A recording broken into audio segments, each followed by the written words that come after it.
Elbaf has been one of those arcs that has been hyped up a lot. I don't think there is an arc that has been this hyped up other than maybe Laugh Tale or the Final War, because we first learn about Elbaf from the two giants in the Little Garden arc hundreds of chapters from where we are right now in the story. Those two giants being Dory and Broggy, who are recently brought back into the main story in chapter 1079, where we saw Captain Kidd disgraced for the millionth time. This time it was by getting one-shotted by Shanks, and we see Dory and Broggy in the background alongside Shanks. And this got me really excited because Elbaf has been one of those islands that I've been really anticipating because there has been a lot of build-up for it. The Elbaf arc is very special because it was a Viking kids show called Wiki the Viking that inspired Oda to make a manga about pirates in the first place, and Elbaf is heavily inspired by Norse mythology and Vikings, so you can understand how Elbaf might be a very special arc for Oda to write. It is evident that Elbaf arc is going to be pivotal and very important arc for the story of One Piece. But before we go further into the video, please make sure to like and subscribe, it will mean a lot, and without further ado, let's get back into it.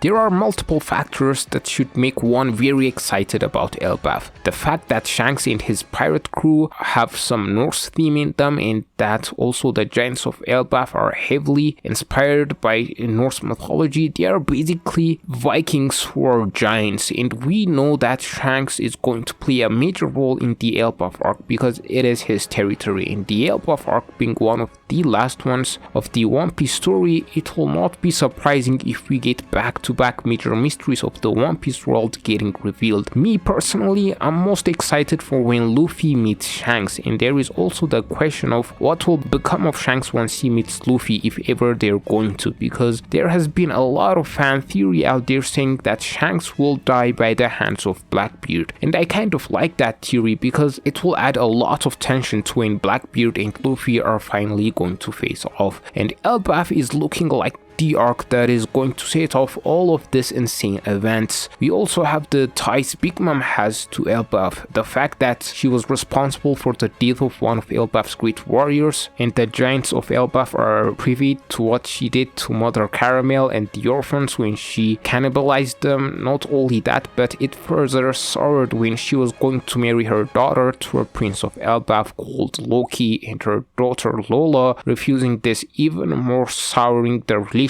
between her and the giants of Elbaf even more. We haven't seen Big Mom after her defeat in Wano, but I'm really curious how Oda will handle the Big Mom related Elbaf stuff. Is it going to be relevant, or are those references to Elbaf in Whole Cake Island just scenes we got to make us excited about the island of Elbaf? I really hope it's the former. And another thing that I believe will be touched upon in Elbaf is the 4th road poneglyph. The Straw Hats so far have rubbings of 3 road poneglyphs, and there is one remaining. We've seen from the Odin flashback that last remaining road poneglyph was once in Fishman Island, but when Luffy and the Straw Hats were there, it was already gone. So at some point in the time between Goldie Roger and Robin getting there, someone took the road poneglyph. There has been speculation in the One Piece fanbase that it is Shanks who took it, and now it is in his possession, and I could see that happening. And since Shanks will be involved in the Elbaf arc, we might see the road poneglyph there, and I won't also be surprised if Robin finds another poneglyph in Elbaf, because we've seen multiple poneglyphs being safeguarded by different races, such as the poneglyph in Alabasta stating the location of Pluton being safeguarded by humans, the poneglyph in Shandora being safeguarded by Shandians, the road poneglyph being safeguarded by the Minks. Fishman Island had one road and another ordinary poneglyph in which Joy Boy's apology was inscribed in, so I wouldn't be surprised if the giants of Elbaf have one or more poneglyphs that have massive significance for the story of One Piece. Lore-wise, the Elbaf arc might be the most insane One Piece arc we might be getting, especially because we learned in Big Mom's flashback that the giants believe in a sun god. Additionally, with how Dory and Broggy stated that Gear 5 Luffy looks like one of their gods, and we know Luffy's devil fruit is the Hitohitonomi model Nika, so I'm pretty sure we will be getting some insane lore dumps in the Elbaf arc if the giants come to realize that Luffy is Joy Boy or Nika. I'm also excited to how the island of Elbaf is going to look. We know how Oda loves to go over the top when he first introduces an island. The manga panels goes insane for every arc, and for an arc that has been hyped like Elbaf, I'm really excited in how Oda is going to draw it, especially with how it is based on Norse mythology. We might see the tree of Yggdrasil, which might be the Adam tree, and a lot of cool stuff when we get there. One thing that has always piqued my interest about Elbaf and the giants is that how long the lifespan of giants are. In average, they live up to 300 years, so for the giants of Elbaf, the Void Century was more recent compared to humans, so a giant that was 100 years old at the end of the Void Century might have passed down to his kids and grandkids the contents of what happened during the Void Century. So I won't be surprised if we get to meet some giants that are very knowledgeable in regards to the Void Century, and I think that would be really cool if Oda did that, and it would also make sense if he went down that route. But even if there is all this great things that we might be getting from the Elbaf arc, I have one big worry, and that is the Elbaf arc being affected by the Princess Syndrome of One Piece. For those of you who are confused, the Princess Syndrome for me is the main story of an arc being heavily tied to the royal family of that island, like with Rebecca and Dressrosa, Hiyori and Momonosuke and Wano, and the most egregious of them all, Shirahoshi in Fishman Island. I don't want the story of the Elbaf arc to be some self-contained story with a giant villain equivalent to Hori Jones. We already know there is a royalty in Elbaf when Big Mom told us that she was going to marry her daughter Lola to an Elbaf prince called Loki, so I don't know if I have some PTSD from Fishman Island because I sense some similarity between those two islands, and the main similarity being that both those two islands are somewhat isolated from the rest of the world, with Fishman Island being under the ocean and Elbaf being one of the last islands of the Grand Line. It would be easy and will make sense if the Elbaf arc is going to be some self-contained story with its own conflicts and new villains like we had in Fishman Island between King Neptune and Shirahoshi against Hori Jones and Vanderdecken. I know Elbaf might still be good even if we had a self-contained story, but I would much rather prefer if Blackbeard plays a major role and Shanks along with him. The other reason I'm so hyped for the Elbaf arc is because what it means to Usopp. Usopp, since the Little Garden arc after he met Dory and Brogy and was impressed by how honorable, brave warriors they were, he has been infatuated with Elbaf. We see his eyes light up and get excited whenever he meets giants, like when he met Omyo and Kashi in Enies lobby, and he mentions it here and there how he always wants to go to Elbaf throughout the story, and this makes me really excited for Usopp and what Elbaf means to him. I feel like Elbaf is going to be for Usopp how Whole Cake Island was for Sanji. We got a lot of character development for Sanji in Whole Cake Island, with how he learned about his family, the Germa 66, and the conflicts he had to go through and the hardships he had to overcome. Whole Cake Island made Sanji one of the best written One Piece characters, and I'd be surprised if Elbaf doesn't do the same for Usopp, with how heavily tied he was to this arc for hundreds and hundreds of chapters. There has been some fan theories of Usopp getting Conqueror's Haki in Elbaf after he overcomes some trial in Elbaf. That would be dope, but the thing that excites me the most is if Shanks is going to be heavily involved in the Elbaf arc, and if he is going to be present, which it looks like is going to happen since Elbaf is his territory and all. Surely we will not only get Luffy and Shanks reunion in Elbaf, which would be a moment we have been anticipating since chapter 1, but Usopp gets to meet his father Yasop